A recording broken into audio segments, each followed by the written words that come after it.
Muy buenas tardes, esta es una nueva edición de Plenario, cerrando una semana donde el Congreso de la Nación, la Cámara de Diputados en particular, pasó a ser nuevamente central con una sesión que no fue, pero bueno, con todo lo que eso conlleva, todo lo que marcó, lo que no terminó sucediendo y perspectivas de sesión para dentro de 2 semanas. También hubo el correlato de lo que fueron las elecciones este fin de semana, un montón de cosas de las que vamos a hablar a lo largo de este programa, pero primero vamos a los títulos.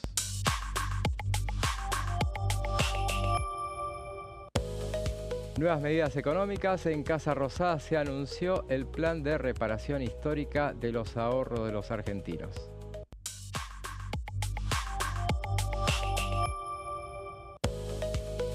Proyecto del Gobierno Nacional se enviará al Congreso para modificar la ley penal tributaria y la de procedimiento tributario.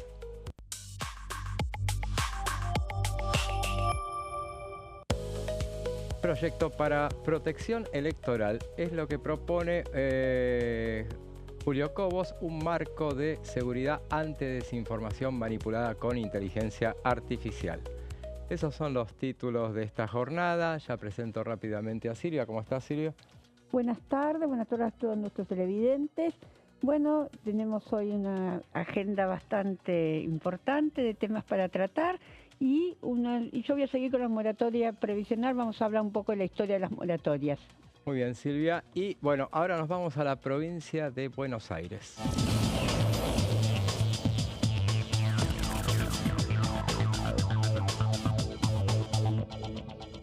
Y estamos en comunicación con Marcela Campagnoli, diputada. ¿Cómo le va? José Di Mauro, Silvia Raster la saludan. ¿Qué tal, José? ¿Qué tal, Silvia? Un gusto. Mucho gusto. Bueno, diputada, justamente, bueno, esta semana pasaron muchas cosas en materia política, pero también pasaron una cuestión muy central que atrajo la atención de todo el país por, bueno, sus características muy particulares, que fue la masacre que sucedió en un departamento en el barrio de Villa Crespo. Justamente, bueno, y después con el correr de las horas se fue aclarando, se fue determinando qué es lo que había terminado sucediendo y bueno, se determinó y hasta ahora es prácticamente está comprobado, estaría comprobado que, bueno, la autora fue la madre de los chicos asesinados y la esposa del padre de estos chiquitos. Y fue justamente por una persona que sufría trastornos psíquicos, psiquiátricos. Y bueno, y eso nos lleva, obviamente, a remitirnos a lo que es la Ley de Salud Mental, una ley que fue aprobada en el año 2010, que ha despertado mucha polémica, pero sobre todo de parte de quienes bueno, justamente lo comprueban día a día el funcionamiento de la misma. Por eso nos comunicamos con usted, quien es una de las personas que ha pedido justamente y pide permanentemente bueno, la actualización de esa norma, la modificación de esa norma, y que justamente hace muy pocos días acababa de presentar una iniciativa sobre el tema. Claro, así es. Es muy desgraciado el caso de Villa Crespo. No sé si ya el médico o la psicóloga de la mujer ha dado alguna opinión, desconozco, no me corresponde a mí hablar de eso, pero sí hablar de lo que está pasando con la salud mental. Es decir, este caso de Villa Crespo lamentable es una punta de un iceberg de un montón de casos invisibilizados a diario, ya sea por adicciones, ya sea por padecimientos mentales, ya sea por esquizofrenia, ya sea por distintas situaciones que esta ley no ha podido dar resultados. Yo no le quiero echar la culpa a la ley, porque seguramente fue diseñada con la mejor de las intenciones.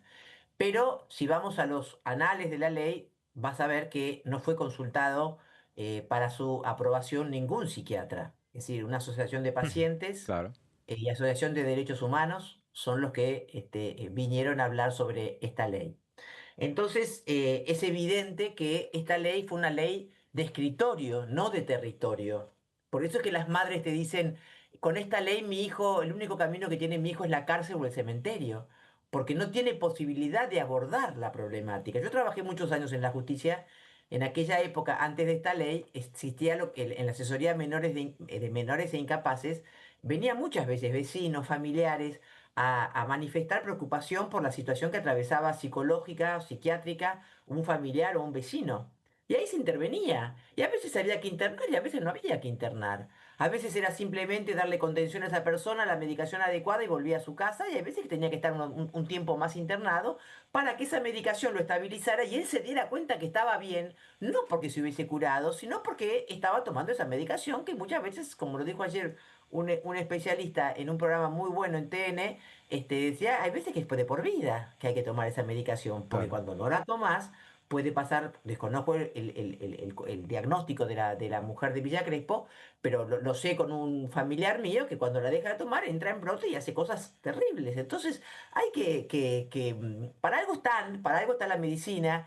Yo entre las cosas que digo de que hay que modificar de la ley de salud mental, una es que establece que para una internación involuntaria, es decir, por lo pronto prohíbe o dificulta las internaciones involuntarias y únicamente estas van a ser posibles cuando haya un riesgo cierto e inminente. El riesgo nunca es cierto. Claro. El riesgo siempre es potencial, porque por algo es riesgo. Entonces, esto dificulta muchas veces que los jueces puedan dar certeza en una internación involuntaria, porque se atienen a que la ley dice cierto e inminente y no está comprobado que sea cierto o inminente. Siempre Es se habló decir, con esta norma de la desmanicomialización. exacto. Pero ahora voy a ese punto. Bien. Pero ¿qué es lo que pasa? Yo lo que busco es que se cambie ese cierto inminente por riesgo grave. Hay estándares internacionales para evaluar un riesgo grave, un potencial suicida, un potencial violento. Hay estándares internacionales. La ley no puede limitar la tarea de un médico especializado en la problemática. Entonces, yo lo que digo ahí es, cambiemos el cierto y el inminente por riesgo grave y definamos riesgo grave, cuando hay posibilidades de que esa persona sea peligrosa para sí y para terceros, como evidentemente era el caso de esta mujer de Villa Crespo. Entonces, por otro lado, el equipo interdisciplinario que tiene que evaluar a ese riesgo, está compuesto por varios especialistas de distintas disciplinas, lo cual es muy bueno y enriquecedor, pero al momento de firmar el dictamen dice tiene que contar con la firma de dos integrantes del equipo interdisciplinario. Una de esas dos firmas tiene que ser de psicólogo o de psiquiatra. Yo digo sí o sí, una de esas dos firmas, la otra puede ser de un psicólogo o de quien sea, tiene que ser la de psiquiatra o médico experto, digo yo, urinaria, y ese medicamento que estás tomando te puede haber derivado en una depresión. O a veces los medicamentos para el colesterol, algunos en determinado paciente puede generar una depresión. Entonces, por eso el único que puede evaluar eso es el médico, que es el psiquiatra en este equipo interdisciplinario. Entonces, uno por ese lado. Y por otro lado, lo que vos decías recién, esta ley en el artículo 27 prohíbe la existencia de institutos monovalentes. ¿Qué son los institutos monovalentes? Lo que antes llamábamos neuropsiquiátricos. Porque la ley busca evitar toda estigmatización, pero eliminando toda estigmatización, lo que logró es vulnerar derechos de pacientes que buscaba proteger. Entonces, ¿qué pasó en el 2014 en el Hospital Posadas? Un paciente, ¿cómo haces vos para...? Es decir, la ley establece que el 10% del presupuesto de salud tiene que ir a salud mental para acondicionar los hospitales polivalentes, ¿no? Lo que entendemos como hospitales generales. Nunca se cumplió. Nunca se cumplió, creo que el gobierno que más le dio fue el gobierno de Macri y no llegó al 3%. Ni siquiera el kirchnerismo, que es el que impulsó esta ley, le dio nunca más del 1,8%. Entonces, nunca se pudo cumplir, nunca se pudieron acondicionar los espacios adecuados y los profesionales especializados en los hospitales generales para atender la problemática de la salud mental. Entonces, ¿qué pasó en el 2014? En el Hospital Posadas, un hospital general. Un enfermo, ¿cómo hacemos para tener quieto a un enfermo mental que está en permanente movimiento, es parte de su tratamiento, estar en movimiento, al lado de un infartado, de una parturienta, de una persona con una fractura? O lo atás a la cama o lo tenés medicado para que esté dopado totalmente, es decir, muy, muy, muy protegidos, sus derechos humanos no están. Entonces, ¿qué pasó? Se despertó esta persona y lo fue a asistir en ese brote que tiene una persona con la fuerza que tiene un enfermo mental y cuando está en brote, un camillero que era un camillero de un hospital general, no un camillero de un neuropsiquiátrico que seguro sabe por dónde no hay que abordar al paciente. y lo auxilió un enfermero de un hospital general, no de un hospital neuropsiquiátrico, que evidentemente dijo la palabra que no correspondía, y este enfermo entró en crisis peor, se tiró se arrojó por la ventana y con él murió el camillero que buscó sostenerlo. Entonces es necesaria la especialidad. Es necesario que los lugares sean específicos. Así como vos tenés un instituto para diabetología, un instituto de oftalmología, un instituto de gastroenterología, ¿por qué no podés tener un instituto para el cerebro? Claro. Es bajarle el precio al cerebro. Entonces, yo busco que se vuelvan a permitir los hospitales monovalentes públicos y privados, que esta ley prohíbe, porque es necesaria la especialidad. Yo sé que hay muchos centros, los evangelistas tienen muchos centros de acompañamiento al adicto, pero es necesaria la especialidad, la buena voluntad no alcanza. Y como decía, ya no sé si te lo decía recién a vos o lo dije en una entrevista que me hicieron recién, si no el camino que les queda a estos jóvenes es la cárcel o el cementerio. Claro. Yo estoy muy en contacto con la mamá de Chano, ellos tienen un grupo de contención, porque acá se abandona mucho al familiar, el familiar no sabe qué hacer, ni con un hijo esquizofrénico, ni con un hijo adicto, no sabe dónde llevarlo, no sabe cómo tratarlo. Entonces aquí se reúnen todos los jueves de 5 a 7 de la tarde en el Museo Larreta, que hay un espacio donde ellas con especialistas dan contención a este grupo de madres, a veces van padres también, para saber qué hacer, porque esta ley abandona mucho a la familia. No hay capacitación ni siquiera para las fuerzas de seguridad, que a veces no saben cómo tratar a una persona que está en situación de calle y que tiene trastornos mentales, porque el censo que se hizo en la ciudad de Buenos Aires en 2019 dio que el 60% de las personas en situación de calle tenían algún trastorno mental. Entonces, ¿no estaría el mejor en el Borda o en el Moyano, calentitos, medicados, y cuando estuviesen bien estabilizados, tal vez podían volver a su familia, que evidentemente los expulsó? Claro. Entonces, pero cuando vos llamás al Moyano para decir hay una persona en situación de calle que está gritando, que está desnuda, pero se quiere internar, no, está gritando. Bueno, si no se quiere internar, yo no lo puedo internar. Entonces, estamos en la nada misma, es decir, atados de pies y manos. Sí. Sí, hasta ahora siempre las veces que quisieron avanzar con los proyectos, tiene mucha oposición la posibilidad de avanzar con ese proyecto para cambiar la ley. Se han hecho Bueno, sí, muchos intentos. el único proyecto que hay es el que yo impulsé, que después se presentó otro, María Eugenia Vidal, y no he logrado ni siquiera en la gestión anterior, que estaba Mónica Fena a cargo de la Comisión de Salud, nunca logré ni siquiera que recibiera a las madres para escucharlas. Y hoy con Pablo Yedrin he logrado que aunque sea en asesores se empiece a tratar el tema. No llegaron a tratarlo porque había varios proyectos más. Por eso es que en la ambigüedad de que el Congreso no quiere hablar de salud mental, el lunes presenté un proyecto con firmas de diputados de todos los espacios, incluidos 4 kirchneristas, para declarar la emergencia en salud mental, para que el gobierno establezca prioridades y que podamos destinar recursos para medicamentos, para capacitar personal especializado en los hospitales, hasta tanto se puedan volver a habilitar institutos monovalentes, que son los que tienen la especialidad.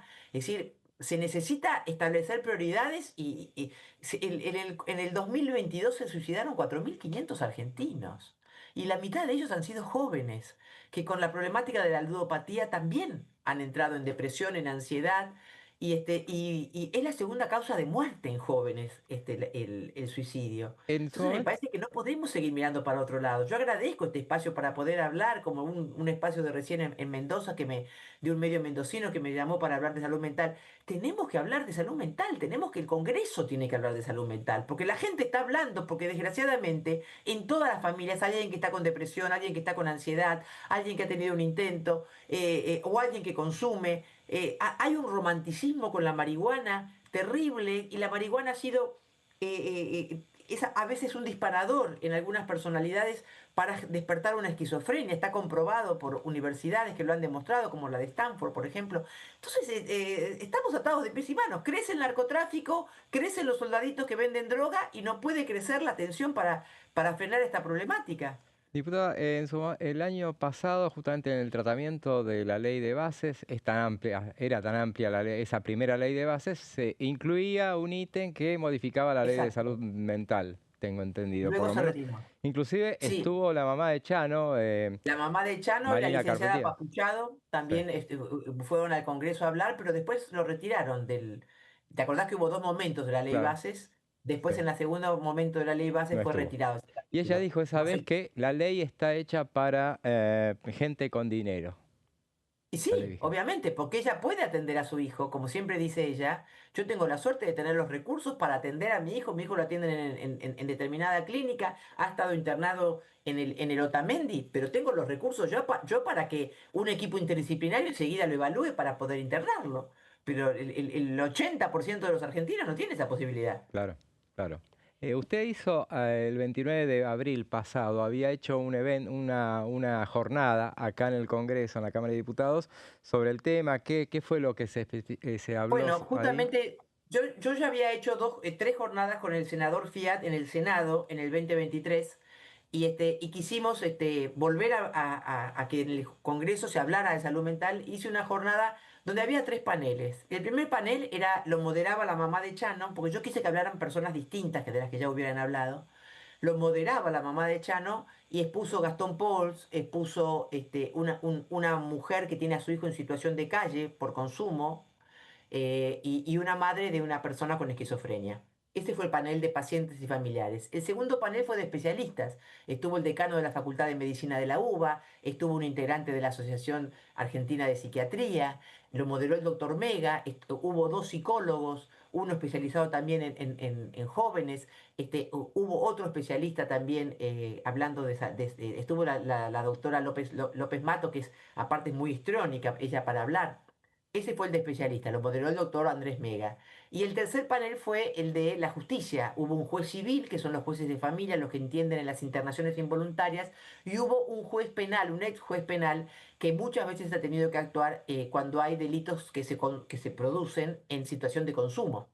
Y ese panel lo moderó Juan Rosas Aramburu, que es Alconada, perdón, que es el hermano de ustedes se acordarán aquel episodio de donde el cabo Roldán fue acuchillado en las puertas del Malva.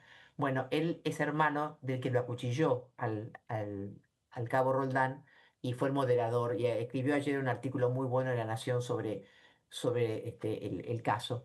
Eh, Mi aporte hablemos de salud mental, traigamos a los mejores, a los que saben, a los que están día a día, porque como decía antes, esta es una ley de escritorio, no es una ley de territorio. Cuando vos vas al territorio te das cuenta que los lugares están colapsados, que los hospitales generales rechazan a las personas que consumen, a los adictos, y rechazan a los enfermos de salud mental porque no tienen personal para atenderlos y les enquilomba, disculpen la palabra, toda la organización del sistema. Entonces, no hay respuesta, no hay respuesta. Y hoy cada vez en Argentina y en el mundo y después de la pandemia se han deduplicado los casos de trastornos mentales. En su momento, los que impulsaban el cambio de la ley eran, por ejemplo, el CELS y la Asociación Civil para la Igualdad y la Justicia. Justamente, ¿usted cree que está muy ideologizada la ley vigente? Yo creo que así que sí, que tuvo un gran componente. En una de las jornadas que hicimos aquella vez en el Senado, uno de los médicos que defendía la ley que expuso, dijo que esta ley se había diseñado en la Universidad de las Madres de Plaza de Mayo. Es decir, tiene un claro componente. El artículo 3 te habla de que la enfermedad mental no existe, que es una construcción social con componentes históricos y económicos, y una esquizofrenia es permanente, no hay ninguna construcción social ahí. Eh, Insisto, yo creo que fue con buena intención y insisto que el presupuesto nunca estuvo, pero la ley se aplicó. Aunque Claro. no tuvo el presupuesto, la ley se aplicó igual. Entonces, creo que tenemos que marcar eso, ¿no? Que la ley, porque todos dicen, no, no, no, pero no le echen la culpa a la ley porque nunca estuvo el presupuesto. Sí, nunca tuvo el presupuesto, pero la ley se aplicó igual. Ujú. Entonces, creo que hay que hacerse cargo y que hay que hablar. Yo no digo, como yo le digo siempre al presidente de la Comisión de Salud, si no le gusta mi proyecto, hablemos del que sea, pero empecemos a hablar de salud mental. Tenemos Claro. que darle la vuelta a esta cuestión que hoy está perjudicando a pacientes y familiares. Ujú. Eh, sí. Si usted cree que en el contexto que estamos político hoy de la Cámara de Diputados, ¿cómo ve la posibilidad de avanzar? Porque lo que también hay, está todo trabado por las disputas que hay en este momento entre los bloques. Sí, por eso es que yo siempre busco y me siento al lado de cada uno de los que pueden estar más aferrados a la ley para explicarles y me van dando la razón. Eh, diputadas y diputados que han sido defensores o defienden porque han sido después diputados en posterioridad, hoy tienen familiares con temas de consumo, familiares con temas de alcoholismo, familiares con depresión y te dicen, Marcela, tenés razón, no dio resultado, tenemos que encontrarle la vuelta a la ley. Es decir, empiezan a darse cuenta que algo tenemos que hacer, que algo hay que modificar.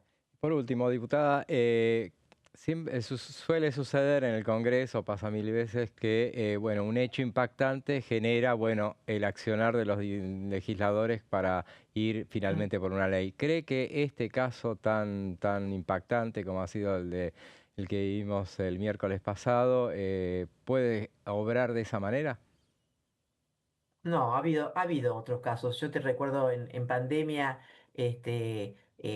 un chico con esquizofrenia que acuchilló a su abuelo y quería acuchillar a su madre y su madre lo denunció y el chico terminó matándose. Es decir, ha habido muchos casos. Yo creo que lo que va a lograr es que haya una demanda de la sociedad para hablar de salud mental en redes, en Change.org, en todos lados. Que ustedes, como están haciendo esta entrevista, entrevisten especialistas, jornadas como las que hice yo y quiero hacer otra este año en el Senado con el senador Abad. eh, Impulsemos que hablemos de salud mental, que también exijamos al gobierno, que obviamente no lo podemos a un gobierno de hace 2 años echarle la culpa, pero hay que mejorar los recursos en salud mental, evidentemente. Y sí, esto dispara, como disparó el caso Kim, que hablemos del régimen penal juvenil. Pero yo creo que los legisladores que administramos siempre intereses en conflicto, tenemos que tener la responsabilidad de actuar a conciencia cuando algo sabemos que no dio los resultados que tuvo, que se Muchas, pretendió. muchas gracias, diputada, y bueno, cuenta con nosotros. Bueno, muchas gracias a ustedes por este Muchas momento. gracias. Bueno, era la diputada Marcela Campagnoli hablando del tema que impactó toda la semana. Bueno, fue más allá de todas las cuestiones políticas que siempre tratamos, nos parece No, y que... el tema es cómo tenían que los chicos iban al colegio Ort, un colegio que está en Villa Crespo, de la colectividad judía, y estuvieron haciendo todo un trabajo con los compañeritos de los chicos asesinados. No fue fácil para abordar.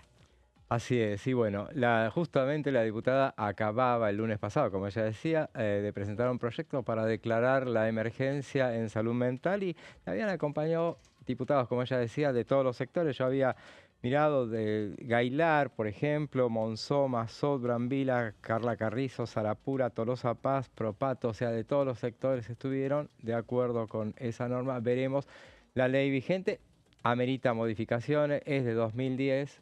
Me parece que hay que ponerse a conversar y dejar de lado un poco las cuestiones ideológicas. Veremos si eso sucede.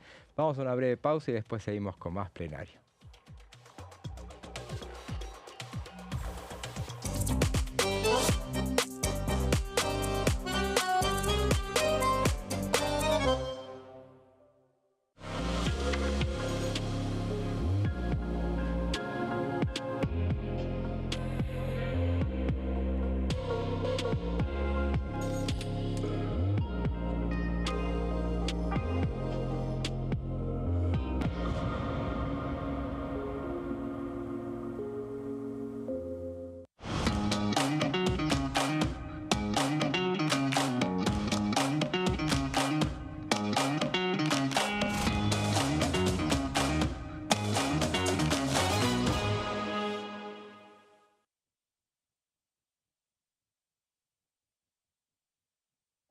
Elecciones legislativas 2025. Lo que necesitas saber. El 26 de octubre, cada provincia elegirá a sus representantes en la Cámara de Diputados de la Nación. ¿Sabés qué bloques renuevan bancas? Este año se renuevan 127 bancas, la mitad de los diputados. Unión por la Patria renueva 46 bancas. El Bloque de la Libertad Avanza renueva 8 bancas. El Bloque del PRO renueva 21 bancas. La Unión Cívica Radical renueva 11 bancas. Encuentro Federal renueva 7 bancas. Democracia para Siempre renueva 9 bancas. El bloque del Frente de Izquierda renueva 4 bancas. Coalición Cívica renueva 4 bancas. Otros bloques renuevan 17 bancas. Elegí a tus representantes, tu voto, tu voz, tu futuro. Para más información, ingresá en www.argentina.gov.ar/elecciones-medio 2025. Las sesiones son el espacio donde los diputados debaten proyectos de ley para su aprobación, modificación o desaprobación. En una misma sesión se pueden tratar varios proyectos de ley. Desde el 1 de marzo, cuando el presidente las inaugura, se desarrolla el periodo de sesiones ordinarias. Entre el 1 de diciembre y el 28 de febrero se extiende el periodo de sesiones extraordinarias que solo pueden ser realizadas a pedido del presidente de la Nación. En el recinto, el bloque oficialista se dispone a la derecha del presidente de la Cámara, el bloque opositor mayoritario a la izquierda y en el centro los bloques con menos cantidad de integrantes.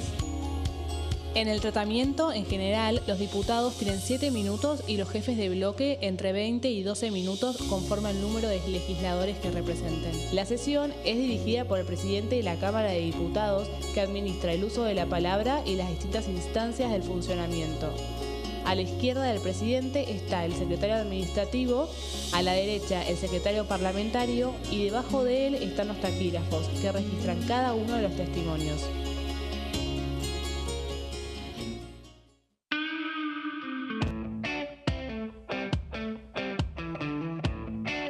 ¿Por qué se metió en el radicalismo y no en el peronismo? Correcto.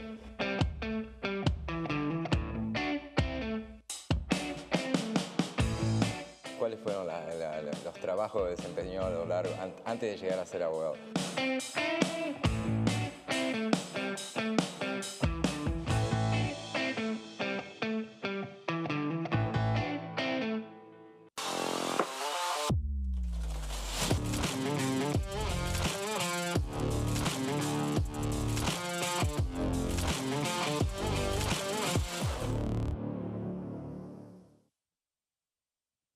Dengue, Zika y chikungunya. Presta atención a estos síntomas. Si tenés fiebre alta, 38 o más, de 2 a 7 días de duración y dolor de cabeza, en especial detrás de los ojos, muscular y de las articulaciones, diarrea, dolor abdominal, náuseas y o vómitos, malestar general, cansancio, decaimiento, erupción en la piel, sangrado en nariz, encías u otras partes del cuerpo, no te automediques. Toma mucho líquido, usa repelente y acércate a un centro de salud.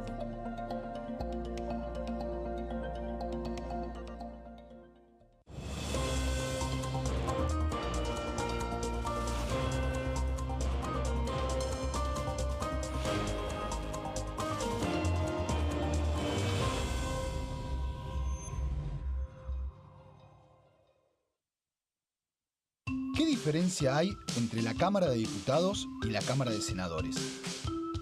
La Cámara de Diputados representa al pueblo de la nación argentina. Esto significa que las provincias más grandes y con mayor cantidad de habitantes tienen muchos más diputados que las provincias más pequeñas. La manera de establecer las cantidades es proporcional. La Cámara de Senadores representa a las provincias. Cada provincia envía 3 senadores al Congreso Nacional. El total de senadores es 72, dado que las provincias argentinas son 24. Este es un número fijo.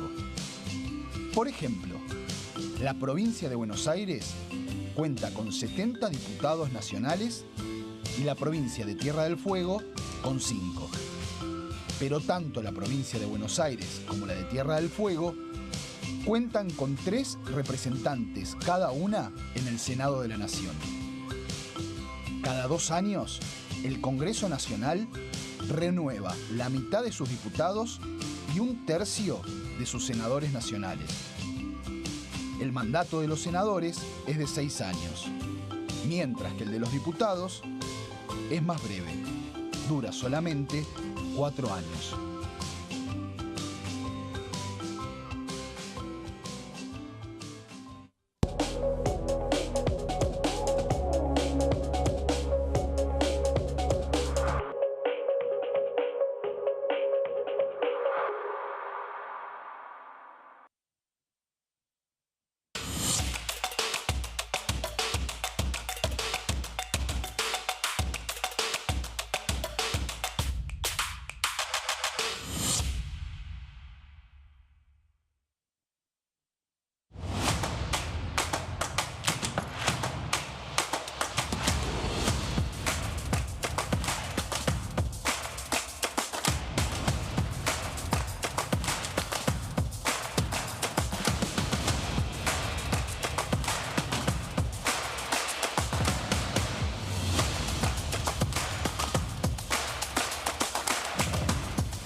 las moratorias previsionales, la cuestión previsional en líneas generales, entre otras muchas cosas que, bueno, finalmente generaron que la sesión se terminara cayendo por falta de quórum.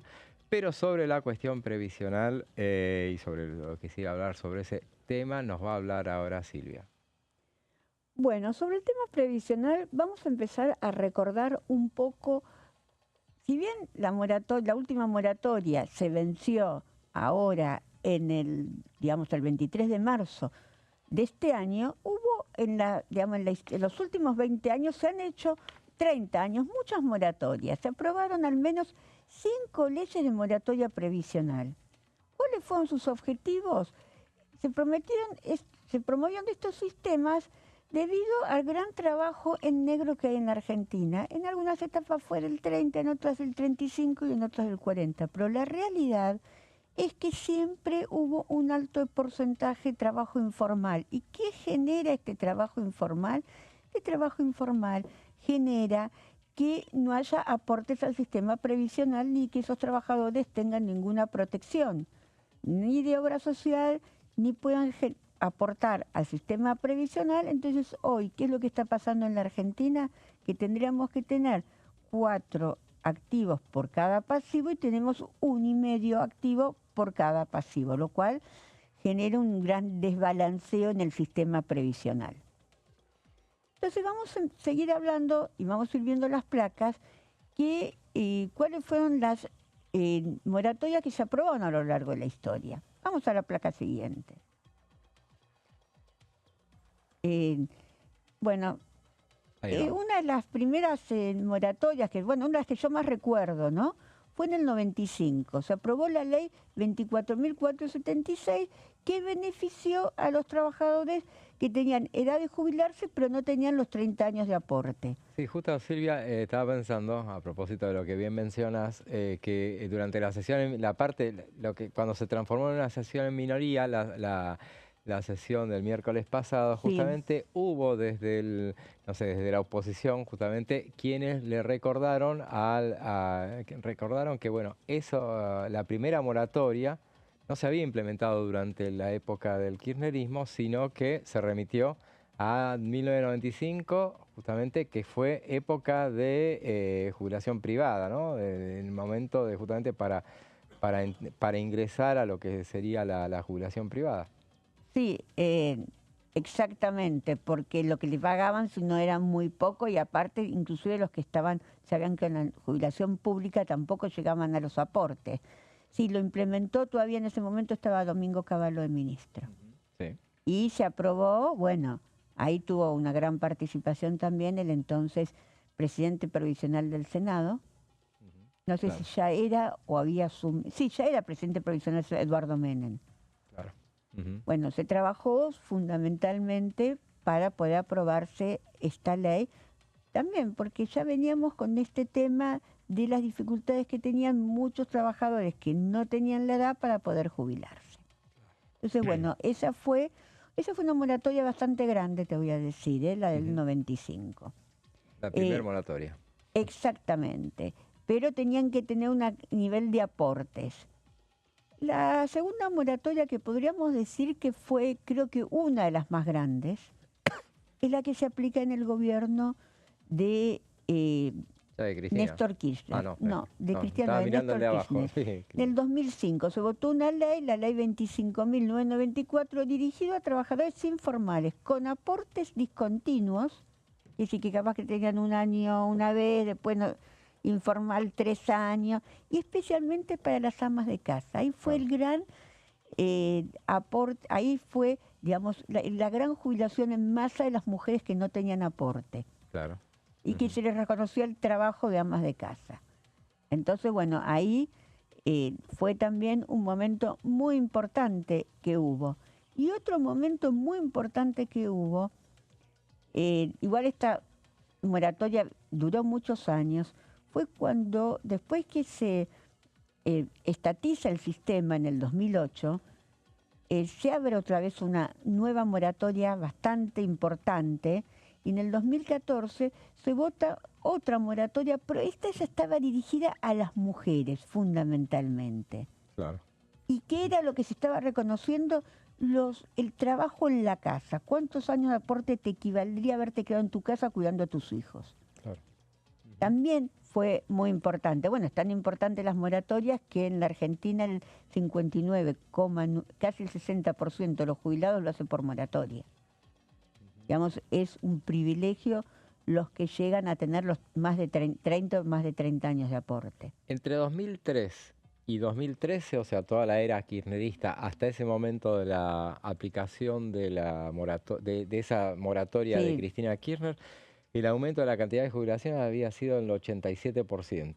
Sí, se empezó a incluir la gente que estaba en condiciones de jubilarse porque tenía los años, se llegó digamos, a ese nivel de inclusión para que la gente se pueda jubilar. Claro. Pero también el gobierno de Cambiemos, de Mauricio Macri, que además recuerdo que aprobó la ley de reparación histórica para reconocer, porque si bien no le salió del todo bien, no salió del todo bien porque los juicios siguieron, Claro. pero en ese momento se cerraron una gran cantidad de juicios con esa ley. Sí.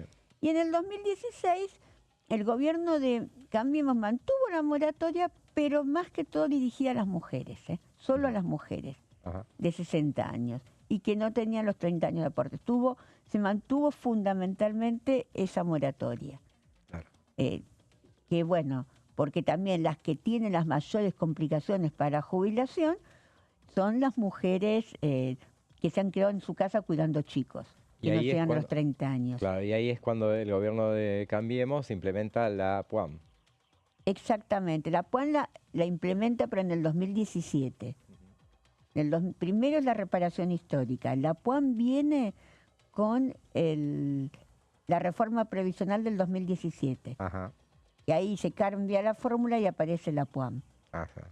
Y en el 2023, que es la última moratoria que tuvimos vigente, en el último año del gobierno de Alberto Fernández y Cristina Fernández de Kirchner, se aplica una nueva moratoria, la ley 27715, que era una moratoria más específica. ¿Por qué? Porque por un lado permitía a los que tenían 60 años y hombres 65 años comprar aportes, pero para eso tenían que haber tenido aportes hasta el 2008. Claro. Ese era el corte. Y otro tema importante, que podía también comprar aportes a aquellos que le faltaban 5 o 6 años para jubilarse. Claro. Que Sí, sabían que no llegaban a los 30 años, podían comprar aportes. Es el plan de deuda previsional. Digamos, Claro. no solo los que tenían la edad, sino a lo que le faltaban algunos, más o menos unos 10 años para jubilar. Sí que le faltaban años de aporte, pero tenían que haber tenido años de aporte hasta el 2008. Claro. Esa era el corte que se había establecido. Quiere decir que no es la primera vez que hay moratoria. Hubo a lo largo de toda la historia, porque el problema que no pudo solucionar la Argentina es el trabajo informal. Claro. Entonces le buscaron alguna fórmula, capaz que no es la mejor fórmula, pero es la que encontraron. Ahora, bueno, se está empezando a hablar de otras fórmulas, los que no están de acuerdo con la moratoria, que son muchos bloques que antes formaban Juntos por el Cambio, que no están de acuerdo con la moratoria, dicen, bueno, la prestación proporcional, de acuerdo, tenés que partir de una base, algunos dicen la PUAN, otros dicen que la base tiene que ser poco más baja, y ahí sumarle los años de aporte. Vamos a ver si finalmente, en la próxima sesión prevista para el 4 de junio, si hay algún acuerdo entre los bloques opositores o se extiende la moratoria por 1 o 2 años más, que tampoco tenía un costo fiscal de 1.600 millones en 2 años, y estaba previsto para que se puedan jubilar alrededor de podrían llegar a entrar unos 400.000 personas en total, Claro. con los nuevos que se podían anotar, los que tienen aporte hasta el 2008, porque es más restringido el sistema. Sí, habían dicho, acá lo tengo anotado, la Oficina de Presupuestos del Sí. Congreso había calculado 441.226, esa En precisión. 2 años. Claro, claro. Y con un costo fiscal en 2 años de 1.600 millones, que implica 0,165 del PBI. Ajá. Sí, sí. Para el gobierno puede ser mucho, para la oposición puede ser poco, pero bueno, me parece que hay que buscarle una vuelta a la gente que no tiene los aportes. Muy bien. Bueno, muy interesante. Otro de los hechos que transcurrió esta semana fue lo que, bueno, ayer sin ir más lejos, fue los anuncios de lo que se ha dado en llamar como el Plan Colchón, justamente todo este anuncio que venía anticipándose de parte del gobierno, y veamos lo que decía el titular de ARCA, Juan Pasos, sobre el tema. Bueno, como bien lo expresaron Manuel y el ministro, estamos acá para cumplir con un mandato del presidente de la Nación, Javier Milei, y venimos a dar un paso más en la reducción de la exagerada burocracia que ahogó la Argentina durante décadas. La realidad es que estoy a cargo de un organismo que nombró más de 6.000 agentes, duplicó las regulaciones y lo único que consiguió fue reducir la formalidad e incrementar la informalidad. Por eso desde ARCA venimos a tomar 3 decisiones que creemos que le simplifican la vida y le dan más libertad a todos los argentinos. En primer lugar, vamos a derogar los regímenes de información, que son mecanismos a través de los cuales comercios y profesionales tienen que remitir a ARCA la información de las operaciones de los ciudadanos. El primero, y quizás el más importante, es el régimen informativo para compras con tarjeta de débito, crédito y billeteras virtuales para consumos personales. Hasta hoy, las administradoras de tarjeta de crédito le informan a ARCA todas las compras que hace una persona usando ese medio de pago. Todas las compras. Desde ahora no se van a informar más, por lo que el monto de los consumos personales va a estar resguardado como toda la información privada. El segundo y más técnico es el CITI de los escribanos, el cruzamiento informático de transacciones importantes. Un sistema implementado por la Exafip, donde los escribanos tenían que reportar mensualmente todas las operaciones notariales. Desde ahora, los escribanos ya no deberán informar de ninguna operación a ARCA. El régimen informativo de compraventa de vehículos usados también va a dejar de ser parte de los reportes y ninguna operación se va a reportar a ARCA. El régimen informativo de pago de expensas, a partir de hoy, también queda derogado. Para dar un ejemplo, se informaban todos los pagos de expensas a partir de 32.000 pesos. El código de oferta de transferencia inmueble. A partir de ahora, el vendedor de una propiedad o el agente inmobiliario no deberá reportar a ARCA cuando lo ponga en venta una propiedad. También, otro absurdo, el régimen de consumos relevantes de electricidad, agua, gas y telefonía. A partir de ahora, los proveedores de servicios públicos no deberán reportar a ARCA más dichos consumos. Además, para cubrir y proteger el secreto fiscal de los argentinos, vamos a prohibir a los bancos solicitar la declaración jurada de impuestos nacionales, pudiendo las personas negarse y acudir a defensa del consumidor si fuera necesario. Por otro lado, también, para simplificarle la vida a la gente, vamos a subir los umbrales de otros regímenes de información. Estos umbrales son los montos mínimos mensuales a partir de los cuales las entidades financieras y comercio deben informar a ARCA por una operación.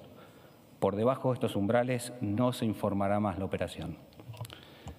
Les voy a pasar a detallar los montos, pero a partir de hoy los bancos dejarán de informar a ARCA por transferencias y acreditaciones bancarias. Lo que antes era 1 millón de pesos, ahora va a pasar a ser de 50 millones de pesos para personas físicas y 30 millones de pesos para personas jurídicas. Extracciones en efectivo. Se informaban desde cualquier monto. Sacabas 1.000 pesos del cajero y se informaba esa operación. A partir de ahora, cumpliendo los estándares internacionales, va a ser de 10 millones de pesos para personas físicas y 10 millones de pesos para personas jurídicas.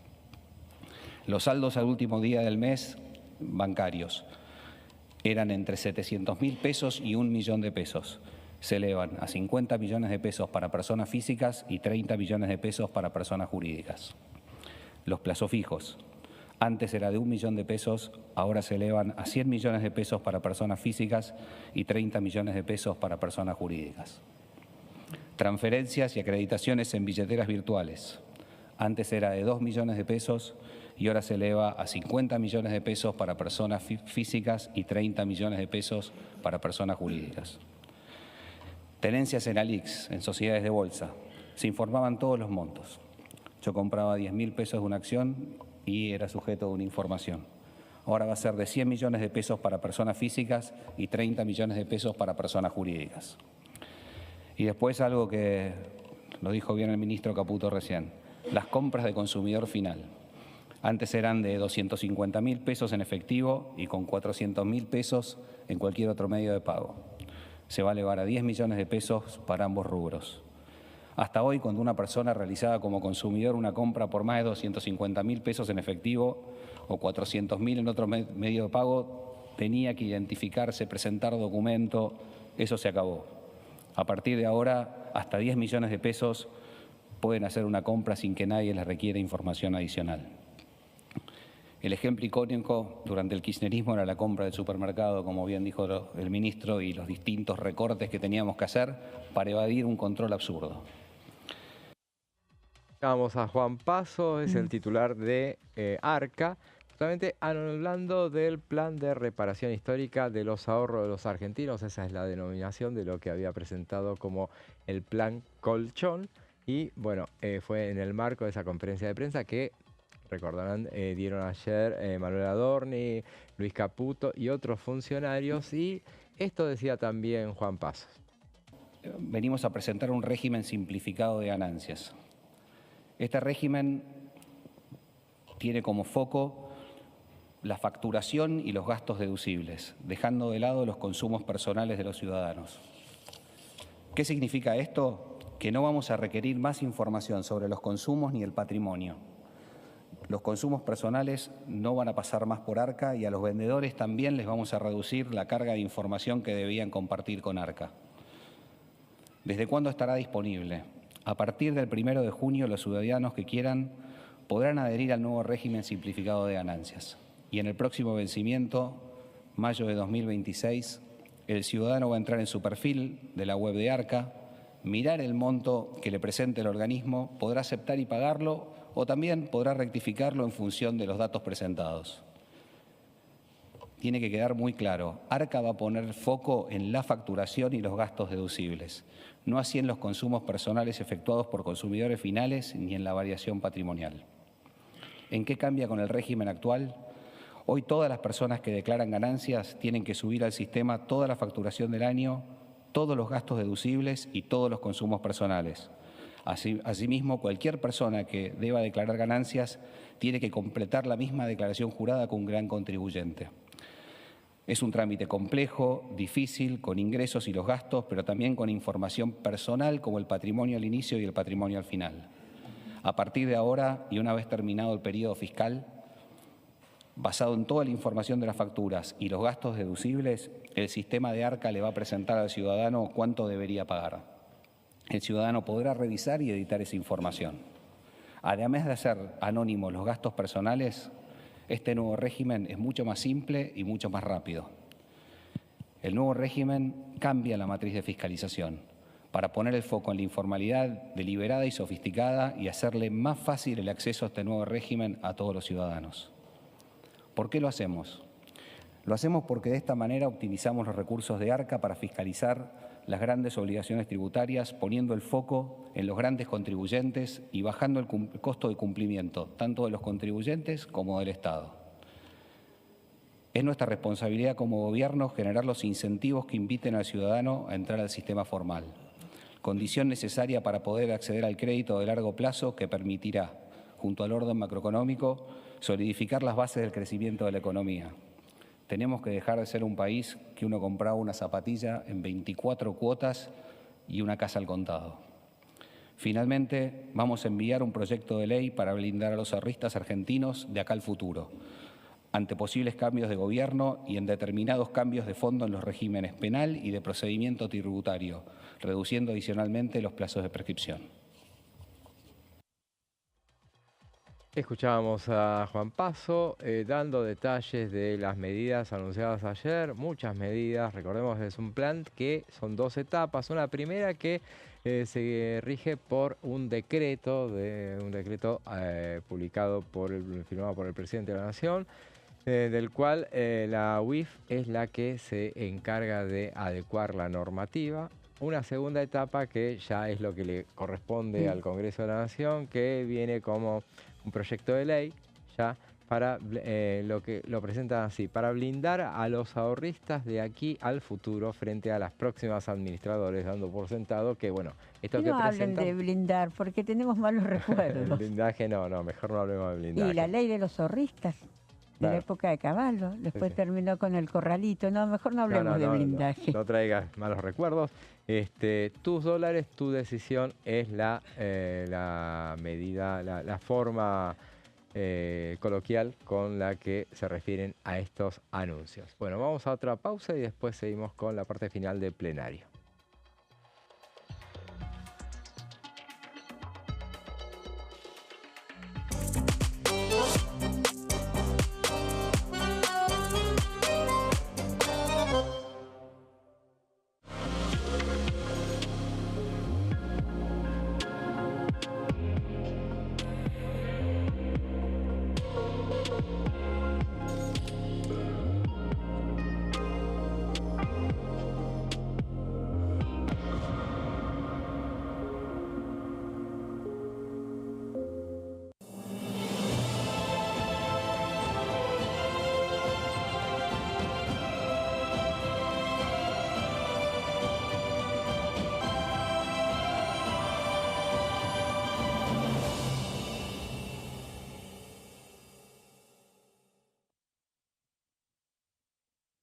¿Qué diferencia hay entre la Cámara de Diputados y la Cámara de Senadores?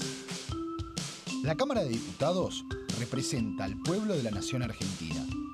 Esto significa que las provincias más grandes y con mayor cantidad de habitantes tienen muchos más diputados que las provincias más pequeñas. La manera de establecer las cantidades es proporcional. La Cámara de Senadores representa a las provincias. Cada provincia envía 3 senadores al Congreso Nacional. El total de senadores es 72, dado que las provincias argentinas son 24. Este es un número fijo.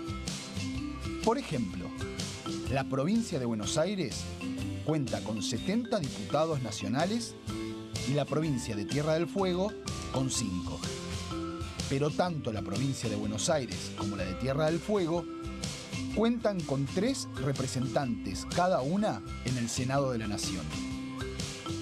Cada 2 años, el Congreso Nacional renueva la mitad de sus diputados y 1/3 de sus senadores nacionales.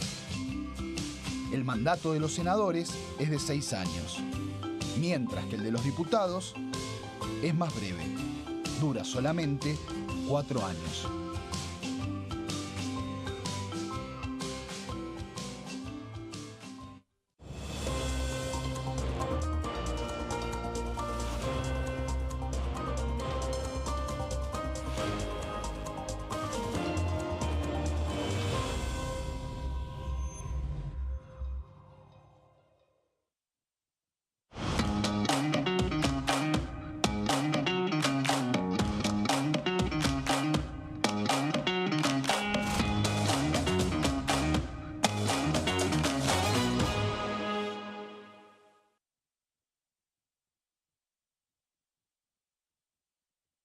Dengue, Zika y chikungunya. ¿Cómo protegerte de la picadura de mosquitos? Para prevenir el dengue, Zika y chikungunya, evita que el mosquito te pique. Usar repelente siguiendo las indicaciones del envase.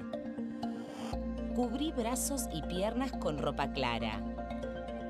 En casa, pon espirales o tabletas. Usa tules o mosquiteros sobre camas o cunas. Coloca mosquiteros en puertas y ventanas.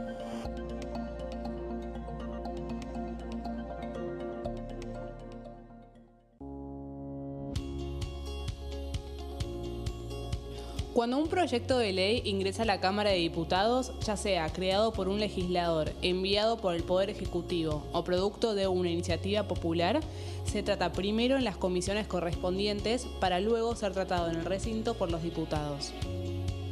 Las comisiones son el ámbito de análisis y debate sobre los proyectos de ley conformadas por legisladores de distintos bloques. Hay 23 comisiones especiales que tratan temas específicos como el atentado a la AMIA y 45 permanentes que tratan temas vigentes como educación y salud. Un diputado puede formar parte de varias comisiones. Cada comisión se compone de un presidente, un vicepresidente y de 3 a 5 secretarios. La duración de los miembros de las comisiones permanentes y especiales es de 2 años. Para que la comisión funcione debe tener quórum, es decir, un mínimo de 15 y un máximo de 31 a 49 diputados. Las autoridades son elegidas por los propios integrantes de las comisiones, que a su vez son elegidos bajo consenso por sus propios bloques. Para que un proyecto sea tratado en el recinto, debe contar con el apoyo de la mayoría de los integrantes de esa comisión. Al finalizar una reunión de comisión, se dictamina sobre la pertinencia de tratar el proyecto en el recinto. El dictamen propone una resolución o decisión sobre una o varias iniciativas o proposiciones.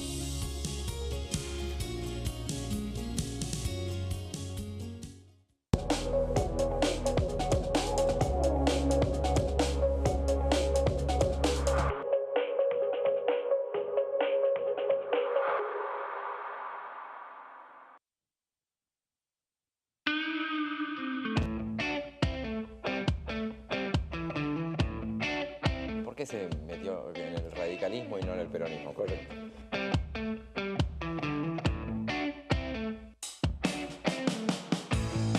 ¿Cuáles fueron los trabajos que desempeñó a lo largo, antes de llegar a ser abogado?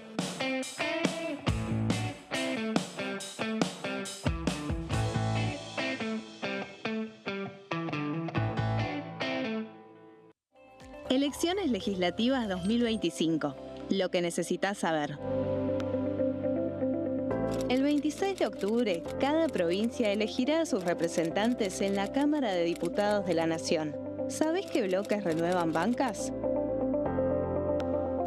Este año se renuevan 127 bancas, la mitad de los diputados. Unión por la Patria renueva 46 bancas. El Bloque de la Libertad Avanza renueva 8 bancas. El Bloque del PRO renueva 21 bancas. La Unión Cívica Radical renueva 11 bancas. Encuentro Federal renueva 7 bancas. Democracia para Siempre renueva 9 bancas. El Bloque del Frente de Izquierda renueva 4 bancas. Coalición Cívica renueva 4 bancas. Otros bloques renuevan 17 bancas. Elegí a tus representantes, tu voto, tu voz, tu futuro. Para más información, ingresá en www.argentina.gov.ar/elecciones-medio 2025.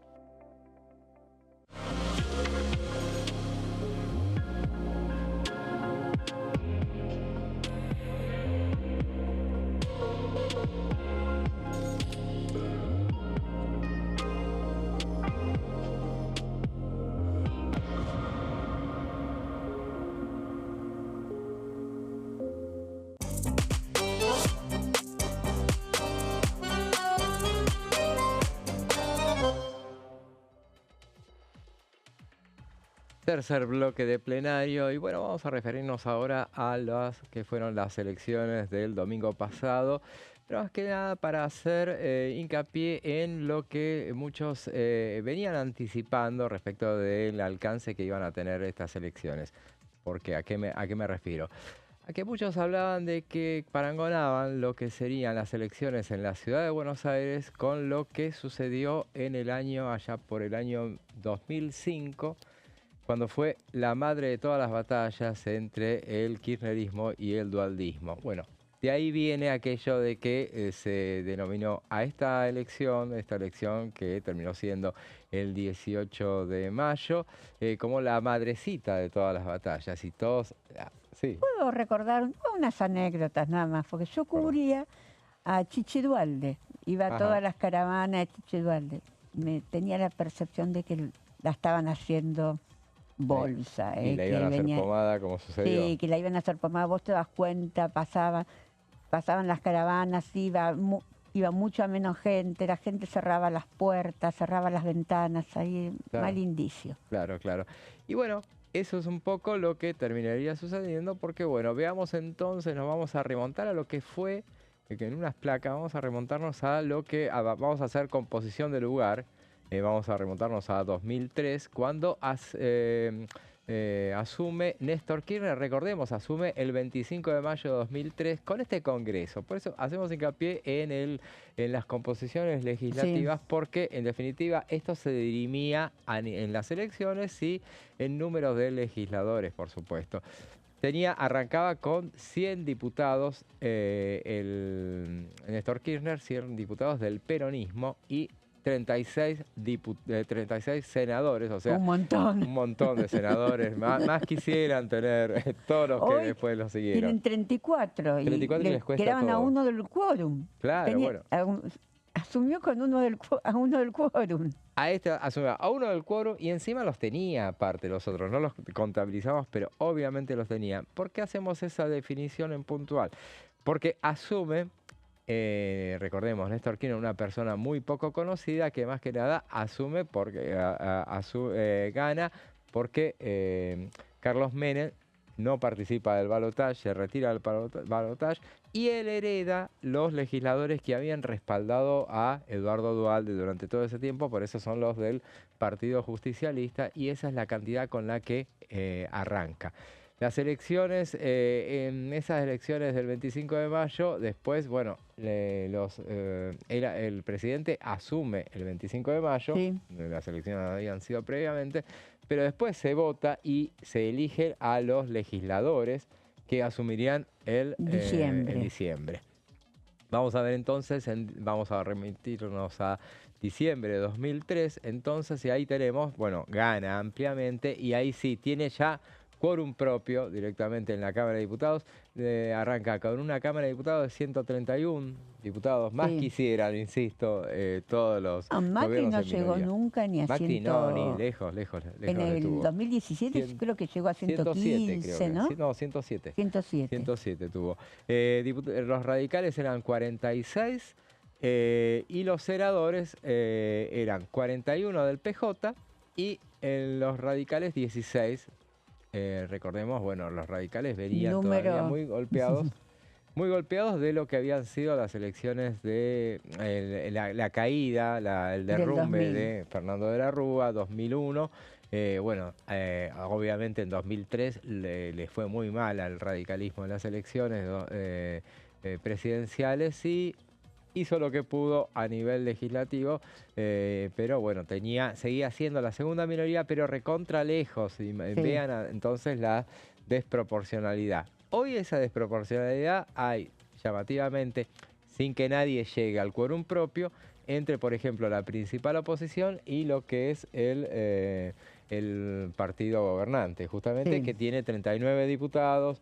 Ni hablemos del Senado, porque bueno, el Senado son apenas 6 senadores, o sea, milagro puro es todo lo que pueda llegar a hacer durante estos 2 años al menos el oficialismo y lo está consiguiendo. Entonces, justamente a partir de diciembre, el oficialismo cuenta entonces con una amplia mayoría en ambas cámaras y es así como se fortalece el proyecto de los Kirchner, que continúa entonces en la próxima placa. Lo vamos a ver con las elecciones nacionales y lo que llegamos entonces a lo que es la madre de todas las batallas, porque ¿qué es lo que pasa? Ahí ya pensando justamente en el presidente Néstor Kirchner, en lo que sería la sucesión, recordemos después viene lo de Pingüín y Pingüina, que no lo vamos a tocar exactamente ahora, pero sí es lo que en política se denomina matar al padre.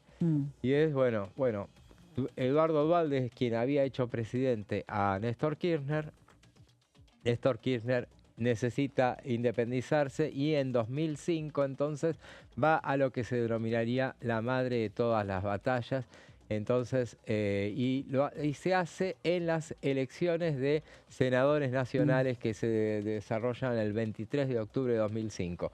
¿Qué hace? Desafía al propio peronismo, a Eduardo Duhalde, todopoderoso, pero ya expresidente, ya no era ni gobernador, nada de eso, era expresidente. Todos esos 130, buena parte de esos 131 diputados le respondían a él, pero no todos, obviamente, y siempre responden, y tratándose de peronismo, responden a donde está el poder. Veamos entonces el resultado de eso que fue la madre de todas las batallas, 45%. Lo barrió en las elecciones, 45%, 45,77% sacó para el Senado, 20,43%, más que lo duplicó al Frente Justicialista. Entonces, recordemos entonces, era la candidata del Frente para la Victoria para el Senado Nacional en representación de la provincia de Buenos Aires. Ahí es cuando Cristina Kirchner, que hasta entonces había representado a la provincia de Santa Cruz, salta a la provincia, desembarca a la provincia de Buenos Aires, lo puede hacer porque nació en La Plata, y finalmente arrasa en la provincia de Buenos Aires. El ARI es el que sale tercero, no el radicalismo, ya seguía todavía tratando de reponerse. 8,48 puntos saca Lilita Carrió, que había sido candidata presidencial. También en 2003 creo que había sido candidata presidencial ya. Y la del radicalismo, 7,71%. En la Cámara de Diputados, por ejemplo, solamente cito los resultados, 43, en la provincia de Buenos Aires, 43% había sacado para el Frente para la Victoria y 15% había sacado el Frente Justicialista. O sea, sacan más puntos ambos en lo que fue la madre de todas las batallas. La Alianza Frente para la Victoria saca 18 diputados en ese momento. Y el Partido Justicialista 6 nada más, o sea que sale recontra favorecida. Después el ARI saca 3, la Unión Cívica Radical saca 3. El PRO, que debuta electoralmente en esas elecciones, recordamos, 2005, saca 6,99%. Se presenta no como PRO, sino como Alianza Propuesta Republicana, saca sus 3 primeros diputados. Y Unidad Federalista es el que sale cuarto, 2 diputados, y es el partido de Patti, justamente de Luis Patti. En ese momento Macri es diputado, ¿no? Es electo, claro, en esa elección es electo diputado en 2005. No le gustaba la Cámara de Diputados. No le gustó, no vino nunca, pero bueno. Venía en las sesiones venía, pero bueno. No le gustaba. Lo que estaba siempre, nunca lo ocultó. Era actividad parlamentaria no le gusta. Y era pero bueno, tenés que, es lo que se dice en política, nunca tenés que dejar pasar el tren y justamente tenés que ocultar cómo es el grado de adhesión que tenés en la sociedad. Entonces, estuvo 2 años además. Estuvo 2 años, ya inmediatamente le apunta ahí a la que serían las elecciones de 2007. Después, la jefatura de gobierno. Para la jefatura de gobierno. Entonces, bueno, vamos entonces a la próxima placa y vamos a recordar entonces cómo queda el Congreso en 2005. Este es el resultado, veamos, así lo promovía Cristina Kirchner, será candidata a senadora nacional en la provincia de Buenos Aires, porque era justamente, ese es el anticipo de lo que iba a ser justamente, porque era la gran duda. O sea, si Néstor Kirchner desafiaba o no lo desafiaba a Eduardo Duhalde, a quien lo había llevado. Ahí en esa oportunidad, ahí es cuando anuncian, en esa etapa de Clarín lo vemos, cuando anuncian que va a competir con muchas posibilidades, obviamente, de ganar, como terminaría sucediendo. Recordemos entonces, compitieron las dos, compitió la primera dama de entonces contra la primera dama que la había antecedido, que era la Hilda Chiche Duhalde, esposa en ese gobierno de transición. En ese gobierno de transición, así es. Composición del Congreso a partir de diciembre de 2005. Veamos entonces cómo queda ese Congreso y para ya dar la vuelta a la página de lo que sería la página kirchnerista. Diputados del Frente para la Victoria, 112. Senadores del Frente para la Victoria, 39. Ya había superado el quórum. Es tiempo de grandes mayorías. Senadores de la UCR, 17. Empieza a recomponerse un poquito los senadores del radicalismo. ¿Cómo termina esto? Los diputados del Frente para la Victoria ya pasan a ser 112 porque ahí absorben a buena parte del Partido Justicialista. Queda un bloque testimonial del Partido Justicialista, de diputados del Partido Justicialista, que finalmente terminarían prácticamente todos sumándose al oficialismo. Entonces, que después quedó en manos de Cristina Kirchner cuando en 2007 ya pasa a ser presidenta de la Nación. Acercándonos en el tiempo y en estos parangones que estamos haciendo, tenemos que comparar con lo que sucedería y lo que puede llegar a suceder. Por eso no solamente vamos cronológicamente y no solamente hablamos entonces de lo que es lo que fue el enfrentamiento, el parangón entre Kirchner con Duhalde y Milei con Macri, sino ahora vamos a pasar a lo que puede llegar a suceder entonces en este año, las elecciones de este año, donde muchos dicen, bueno, en la provincia de Buenos Aires van a ir juntos Claro, esa es la gran diferencia. Esa es la diferencia. Bueno, la Libertad Avanza y si van a incorporar o no a los diputados del PRO, candidatos del PRO, candidatos a senadores del PRO también. Claro, porque hay dos niveles en esta negociación. Por un lado está si van a ir juntos en la elección del 7 de septiembre. Así es, sí, claro. Y por otro lado si van a ir juntos en la de octubre. Porque son dos niveles de negociación que van simultáneos, pero no son simultáneos. Claro. Porque inclusive en la elección de septiembre, yo tengo el dato que los radicales quieren participar también. Sí. Iban a ir por en algunas circunscripciones. Sí, en algunas secciones. Podrían es. llegar a ir. Los radicales son muy fuertes, tienen bastantes intendentes en el interior de la provincia. Así es. Manejan intendencias importantes. Entonces ahí puede ser que haya algún acuerdo. Lo veo más difícil para octubre. Lo veo como más complejo el tema de octubre. ¿Qué es lo que puede llegar a suceder en octubre? En octubre donde se definan los candidatos a diputados nacionales, senadores nacionales, pero ahora pasamos a la provincia de Buenos Aires, que es el parangón que queremos trazar justamente. ¿Qué hizo en 2007, en ese caso, Mauricio Macri con Sergio Massa? Hace un acuerdo. También directamente, en esa oportunidad directamente Mauricio Macri no participa, el PRO se hace a un lado, no participa, no hay un frente renovador. El Frente Renovador, así era la denominación. ¿Eso fue en el 2013 o en el 2000 o antes? No, en 2013. Saltamos a 2013. En 2013 irrumpe el Frente Renovador, pero no como alianza, sino como partido. Eso, desempolvan esa etiqueta. Participan y arrasa también el Frente Renovador, le gana ampliamente al Frente para la Victoria. Ya había PASO, en las PASO le había sacado el Frente Renovador 39%, o sea, crece después en las elecciones generales y mete 16 diputados. El Frente para la Victoria saca 32%, el candidato es Insaurralde, es el primer candidato.